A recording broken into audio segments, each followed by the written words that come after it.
Welcome to Penugonda Times News కు స్వాగతం సుస్వాగతం. 3600 అడుగుల త్రివర్ణ పతాకం ఘన ప్రదర్శన 1947 జూలై 22న భారత రాజ్యాంగ సభ త్రివర్ణ పతాకాన్ని జాతీయ జెండాగా ఆమోదించిన చారిత్రాత్మక రోజును పురస్కరించుకొని వాసవి ఇంటర్నేషనల్ ఆధ్వర్యంలో 3600 అడుగుల పొడవైన భారత జాతీయ పతాకాన్ని విజయవాడ మహానగరంలో ఘనంగా ప్రదర్శించారు. సేవ, నైతికత, దేశభక్తి అనే మూల్యాల పరిరక్షణకు ప్రేరణగా నిలిచిన ఈ కార్యక్రమంలో శ్రీ సత్యసాయి జిల్లా రొద్దం మండల కేంద్రానికి చెందిన దొంతి లక్ష్మీనారాయణ గుప్తా స్వయంగా 3600 అడుగుల పతాకాన్ని తయారు చేయడం విశేషం. ఈ పతాక ప్రదర్శనలో వాసవి ఇంటర్నేషనల్ సభ్యులు, విజయవాడ నగర ప్రముఖులు, ఎంపీ, ఎమ్మెల్యేలు, విద్యార్థులు స్థానిక సకాలంలో హాజరయ్యారు.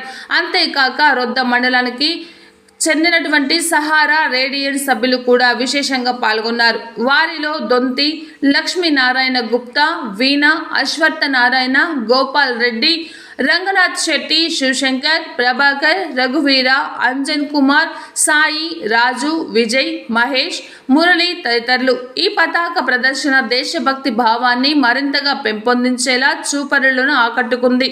ఈ కార్యక్రమం విజయవంతంగా నిర్వహించిన వాసవి ఇంటర్నేషనల్ క్లబ్కి దొంతి లక్ష్మీనారాయణ గుప్తా గారికి నగర ప్రజలు హృదయపూర్వక అభినందనలు తెలియజేశారు.